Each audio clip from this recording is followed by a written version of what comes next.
Malam harinya di sebuah restoran kecil, seorang laki-laki dengan perawakan tinggi dan juga tampan tengah duduk dengan segelas kopi di mejanya. Matanya menatap fokus pada pintu masuk restoran seperti sedang mengabsen siapa saja yang masuk ke restoran, hingga orang yang ditunggu-tunggu muncul juga.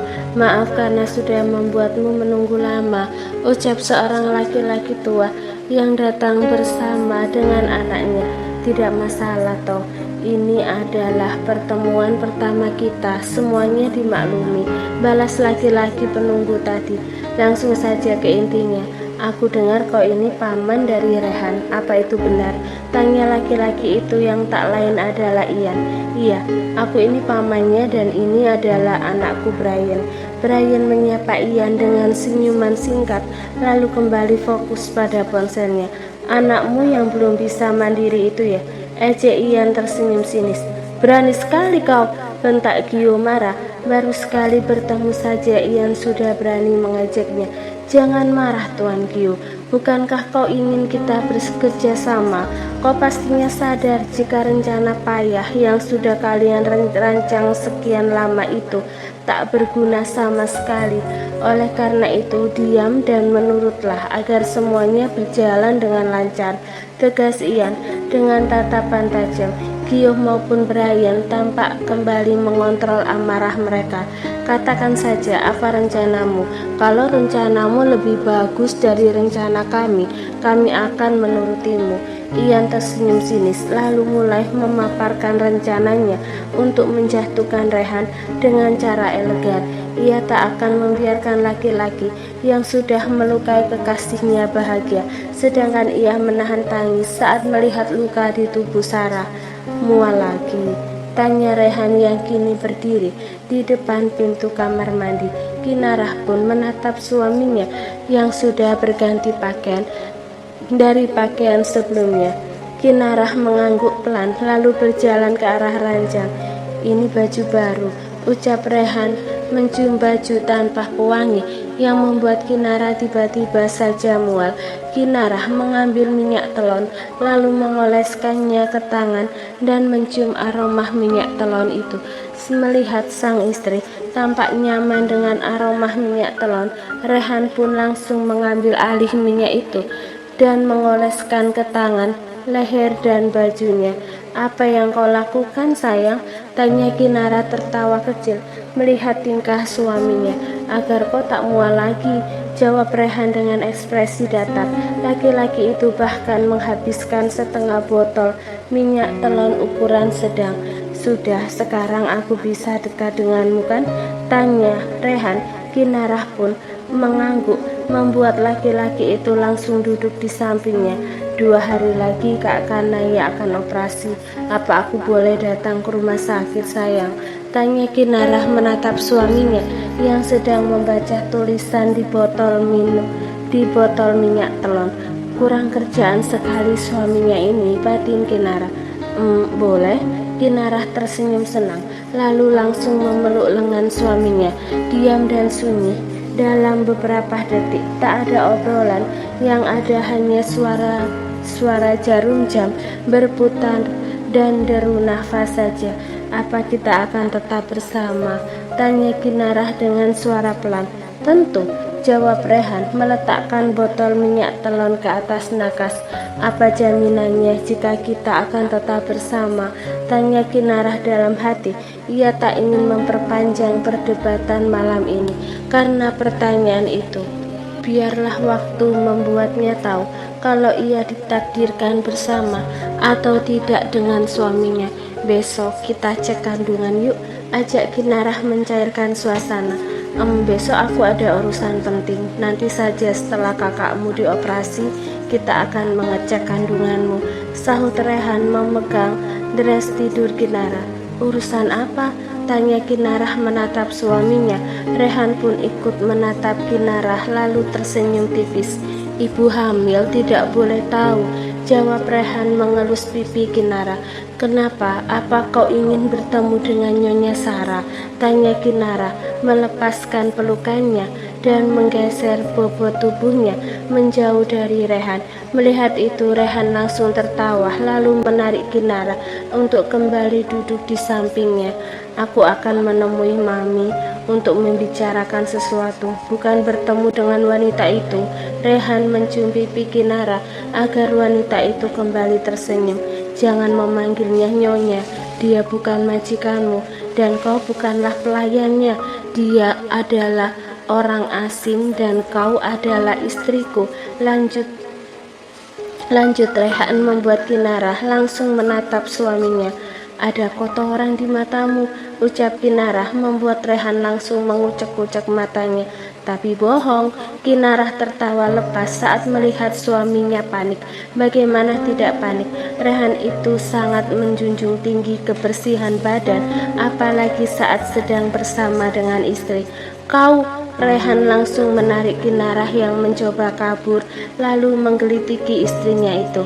Ampun, teriak Kinara menahan tangan Rehan yang terus menggelitikinya. Kau mulai berani membohongiku ya, ucap Rehan memeluk Kinara dengan erat.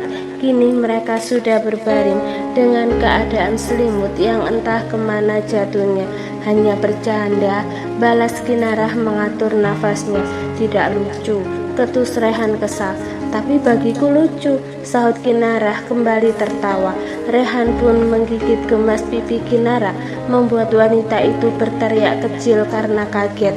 Lucunya, Rehan menirukan tawa Kinara, lalu kembali memasang ekspresi datar, membuat Kinara kembali tertawa. Jika itu dulu, mungkin Kinara tak akan seberani ini, tapi sekarang ia tahu jika suaminya mencintainya, jadi laki-laki itu tak akan mudah marah, hanya sekedar gurauan kecil saja. Keesokan harinya, di meja makan, Kinara tampak mengunyah roti panggangnya dengan segelas susu sembari menatap Rehan yang tengah menerima panggilan entah dari siapa itu.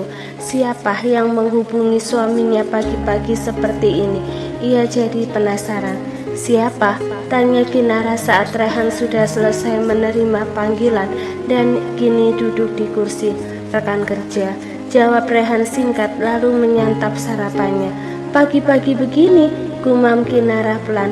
Setelah mereka selesai sarapan, Kinara mengantarkan suaminya hingga ke depan mobil. Pulang jam berapa? Tanya Kinara menatap suaminya yang lebih tinggi darinya. Mungkin siang. Rehan menyelipkan anak rambut Kinara ke belakang telinga. Aku akan menunggu, ucap Kinara mengangguk. Rehan pun mencium kening, pipi kiri kanan Kinara secara bergantian. Kalau mau makan sesuatu katakan saja pada Bibi Ella. Siap bos. Setelah Rehan akhirnya masuk ke mobil juga. Mobil pun melaju keluar dari pekarangan rumah, meninggalkan Kinara yang masih berdiri di teras. Saat mobil keluar dari gerbang dan akan masuk ke jalan aspal, Rehan melihat sebuah mobil melaju melewatinya. Mobil itu adalah mobil laki-laki yang ia tak suka, yaitu mobil Sean. Meski laki-laki berprofesi dosen itu tak terlihat dekat dengan Kinara lagi, tapi tetap saja Rehan tak suka dengan laki-laki itu. Apa Anda akan mengakhiri perjanjian itu? Tanya Steve saat mobil mulai melaju menuju kediaman Nyonya Ambar. Aku mencintainya, tak perlu ada perjanjian lagi dalam pernikahan ini, jawab Rehan menatap ke depan. Apa menurut Anda Nyonya besar akan setuju melihat rencana pembunuhannya terhadap cucunya sendiri? Saya jadi ragu, bukan ingin mematahkan semangat tuannya, tapi Steve merasa kalau Nyonya Ambar tak akan menyetujui hubungan ini.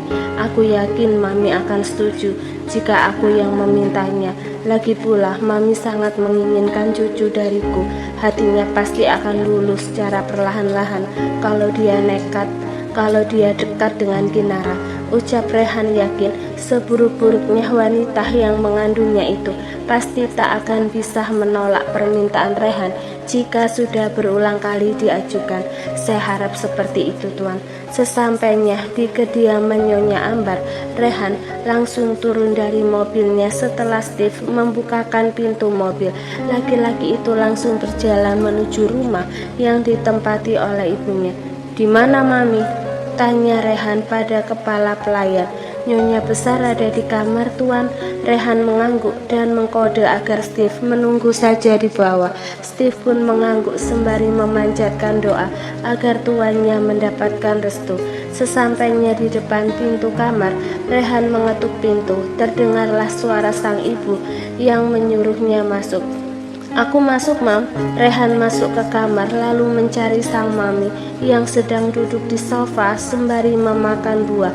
"Kau datang, ada apa?" tanya Nyonya Ambar menatap sekilas anaknya lalu kembali fokus pada buah yang ia makan. "Tentunya dengan tujuan tertentu," jawab Rehan duduk di samping ibunya. "Kalau tujuanmu ingin minta restu, Mami tidak akan memberikannya."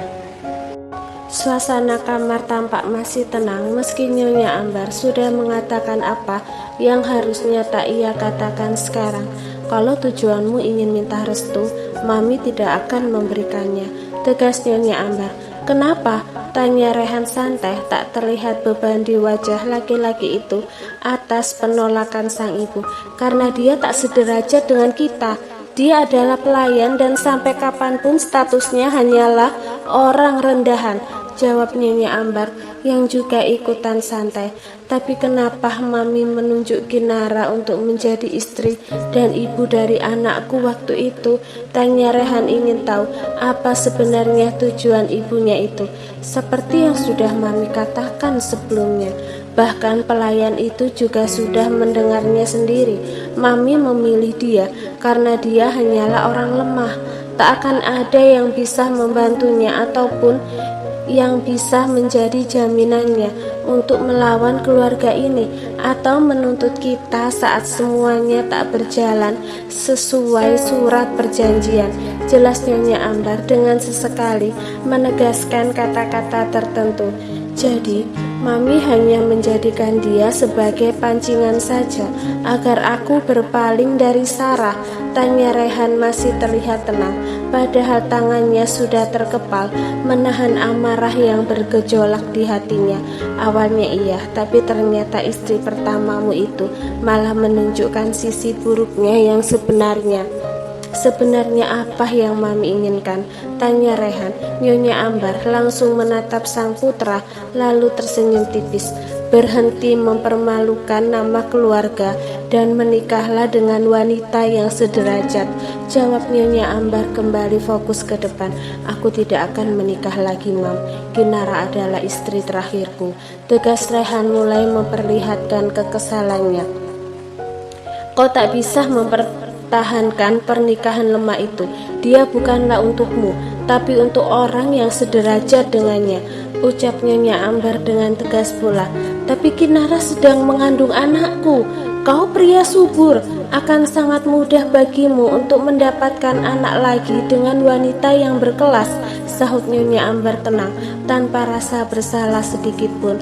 Wanita tua itu seperti tak sadar kalau aturannya sangatlah merenggut kebahagiaan sang anak.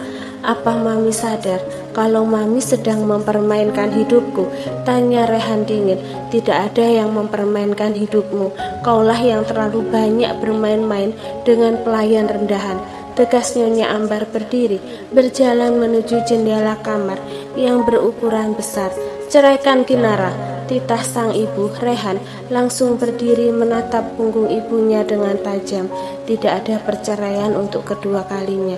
Apalagi wanita yang ingin kau singkirkan itu adalah calon ibu dari anak-anakku," tegas Rehan sudah tak mau bersikap lembut seperti tadi lagi. "Cinta kalian tak akan bersatu. Kalian tidak ditakdirkan bersama. Camkan itu," sahut Nyonya Ambar tak terpengaruh dengan kemarahan putranya. "Mami bukanlah Tuhan." Nyonya Ambar membalikkan tubuhnya. lalu tersenyum semik. Ceraikan dia sebelum kau benar-benar tak bisa melihatnya lagi, ancam Nyonya Ambar menatap sang putra dengan tatapan mengintimidasi. Rehan mengambil gelas yang ada di atas meja, lalu melemparkannya ke arah sang ibu. Hanya berjarak sejengkal lagi, gelas itu akan mengenai wajah sang ibu. Tidak akan pernah, ucap Rehan tersenyum sinis. Anak dan ibu yang keras kepala, tak akan ada yang mengalah dari mereka sebelum sesuatu terjadi. Kau berani membantahku, bentak Nyonya Ambar marah. Sebenarnya wanita tua itu terkejut sekaligus takut saat gelas dilemparkan dengan santai oleh putranya ke arahnya. Cobalah menjadi ibu yang baik, Mam. Aku bahkan tidak pernah merasakan sosok ibu yang baik sampai sekarang, ucap Rehan dingin, lalu berjalan ke arah pintu. Jangan pernah melewati batas kesabaranku, atau aku tidak akan peduli lagi kalau kau adalah ibuku. Lanjutnya keluar dari kamar dan membanting pintu dengan kasar. Nyonya Ambar langsung mengelus dadanya dan menjauh dari pecahan gelas tadi. Untung saja ia tak kena. Rehan benar-benar nekat orangnya. Ia harus lebih cerdik dari putranya. Semua ia lakukan demi nama baik keluarga Wijaya.